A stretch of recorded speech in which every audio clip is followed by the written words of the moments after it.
Class 10 के आप सभी स्टूडेंट बच्चों, अगर आप भी 2026 में मैट्रिक की परीक्षा देने वाले हैं तो बच्चों आज की क्लास में हम आप सभी बच्चों के क्लास 10 की फाइनल परीक्षा के लिए एनसीईआरटी बुक से साइंस का एक बहुत ही वीवीआई सब्जेक्टिव क्वेश्चन आज की क्लास में सभी बच्चों को पढ़ाएंगे जो आपके मैट्रिक परीक्षा के लिए बहुत ही इम्पोर्टेंट होने वाला है। और ये क्वेश्चन आपके परीक्षा में बहुत बार पूछता है। अगर आप अपने पूछे गए प्रश्नों को अगर देखेंगे कि मैट्रिक परीक्षा के, तो वहाँ पर आपको ये वाला क्वेश्चन बहुत बार देखने को मिलेगा, यानी कि यह प्रश्न बहुत ही इम्पोर्टेंट है और महत्वपूर्ण है। तो क्या करना है, अपने परीक्षा से पहले इस प्रश्न को जल्दी से याद कर लेना है। तो आज की क्लास में आप सभी स्टूडेंट इस प्रश्न को और इसके आंसर को बहुत ही अच्छे से समझ कर याद कर लेंगे, ठीक है। और इसके इस महत्वपूर्ण नोट्स को भी बहुत ही अच्छे से समझ लेना है। तो चलिए आज की इस क्लास को यहाँ पर शुरू करते हैं।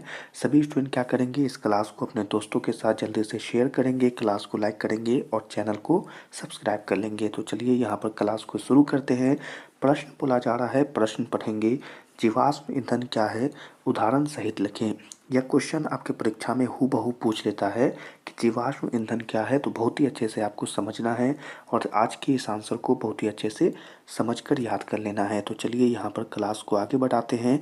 प्रश्न है कि जीवाश्म ईंधन क्या है। तो यहाँ पर बहुत ही अच्छे से समझेंगे बच्चों कि लाखों वर्ष पूर्व जैव मात्रा के अपघटन से प्राप्त होने वाले ईंधन को हम जीवाश्म ईंधन कहते हैं। यानी कि अगर आप यहाँ पर ध्यान देंगे तो आपको बहुत ही अच्छे से समझ में आएगा कि जीवाश्म ईंधन असल में क्या है। तो यहाँ पर हम कहते हैं कि लाखों वर्ष पूर्व जैव मात्रा के अपघटन से प्राप्त होने वाले ईंधन को ही हम क्या कहते हैं, तो उसे हम बच्चों जीवाश्म ईंधन कहते हैं। तो समझ जाना है क्या है यहाँ पर कि ईंधन कहाँ से प्राप्त होता है। जब जैव मात्राएं अपघटन होती हैं तो उससे जो प्राप्त ईंधन होता है उसे हम जीवाश्म ईंधन कहते हैं। चलिए आगे जो बातें हैं उसे बहुत ही अच्छे से समझेंगे। जीवाश्मीय ईंधन ऊर्जा का एक अनवीकरणीय स्रोत है। अगर आप यहाँ पर बहुत ही अच्छे से बातों को समझेंगे तो यहाँ पर आपका एक बहुत ही वीवीआई ऑब्जेक्टिव क्वेश्चन भी यहाँ पर बन रहा है। अगर आपसे पूछे कि जीवाश्म ईंधन क्या है, अनवीकरणीय या नवीकरणीय, तो आपको यहाँ पर पता होना चाहिए कि यह अनवीकरणीय ऊर्जा का स्रोत है। तो हमने यहाँ पर यही बात लिखा कि जीवाश्म ईंधन ऊर्जा का एक अनवीकरणीय स्रोत है, ठीक है। चलिए और आगे बढ़ेंगे। यहाँ पर इसके उदाहरण होते हैं। अगर आप यहाँ पर पढ़ेंगे तो आपके प्रश्न में पूछा भी जा रहा था कि इसके उदाहरण भी बताएं। तो यहाँ पर हम इसके जो उदाहरण बताएंगे बच्चों, उसमें क्या क्या है, कोयला, पेट्रोल तथा प्राकृतिक गैस, ये सब जीवाश्म ईंधन के श्रेणी में आते हैं। यानी कि अगर हम यहाँ पर उदाहरण बताएंगे तो यहाँ पर जीवाश्म ईंधन में कौन कौन से उदाहरण आएंगे, तो पहला है कोयला, पेट्रोल और प्राकृतिक गैस। ये सब किसके श्रेणी में आते हैं, तो हम कहेंगे कि जीवाश्म ईंधन के श्रेणी में आते हैं। चलिए आगे बढ़ेंगे और यहाँ पर अच्छे से समझेंगे कि यह ईंधन करोड़ों साल के बाद बनता है। हमने फिर कहा कि करोड़ों सालों में जीवाश्म ईंधन का निर्माण होता है, ठीक है, अपघटन के द्वारा जो जैव मात्राएं होती हैं। तो यहाँ पर यह ईंधन करोड़ों साल के बाद बनता है। आपको ये पॉइंट भी याद रखना होगा। और यहाँ पर अगर आगे बढ़ेंगे तो इसकी सुरक्षा करना आवश्यक है। इसकी कमी को तत्काल रूप से भरपाई करना कठिन है। चलिए यहाँ पर और अच्छे से समझ जाएंगे कि इसकी सुरक्षा करना, इसी के लिए जीवाश्म ईंधन की जितनी ज़रूरत हो उतना ही उसका उपयोग करेंगे, तभी उसकी सुरक्षा हो सकती है, क्योंकि यह बहुत ही कीमती ऊर्जा होता है, ठीक है, और ईंधन भी है। तो जीवाश्म ईंधन कीमती है तो इसकी सुरक्षा बहुत ही आवश्यक है।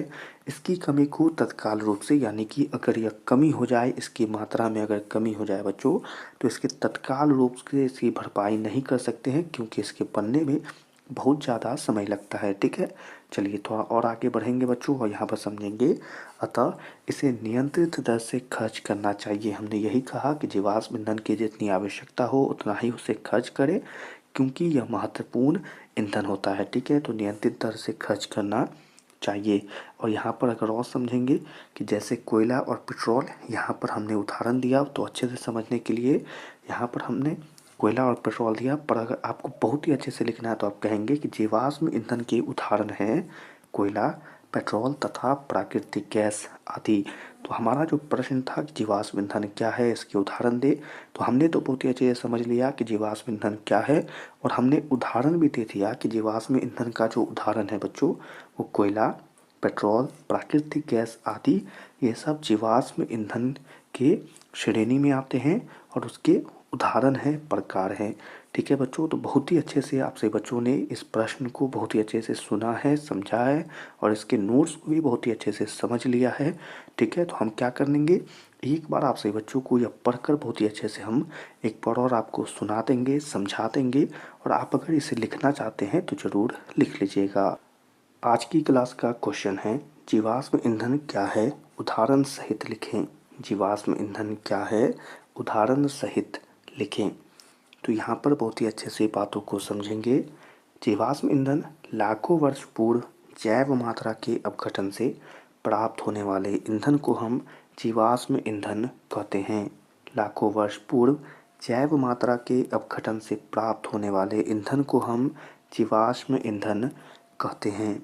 जीवाश्मीय ईंधन ऊर्जा का एक अनवीकरणीय स्रोत है। जीवाश्मीय ईंधन ऊर्जा का एक अनवीकरणीय स्रोत है।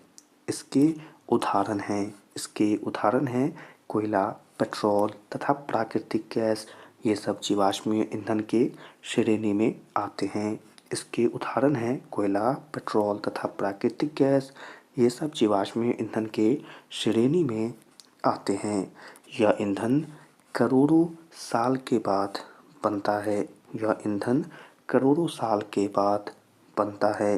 इसकी सुरक्षा करना आवश्यक है। इसकी कमी को तत्काल रूप से भरपाई करना कठिन है। इसकी सुरक्षा करना आवश्यक है। इसकी कमी को तत्काल रूप से भरपाई करना कठिन है। अतः इसे नियंत्रित दर से खर्च करना चाहिए। जैसे कि कोयला और पेट्रोल जीवाश्मीय ईंधन के उदाहरण हैं। कोयला, पेट्रोल तथा प्राकृतिक गैस आदि जीवाश्मीय ईंधन के उदाहरण हैं। कोयला, पेट्रोल तथा प्राकृतिक गैस आदि। ओके स्टूडेंट, तो बहुत ही अच्छे से समझ गए होंगे। तो क्या करना है, क्लास को बहुत ही अच्छे से लिख लेना है, याद कर लेना है। सभी छात्रों से मिलेंगे अगली क्लास में एक और नए क्वेश्चन के साथ।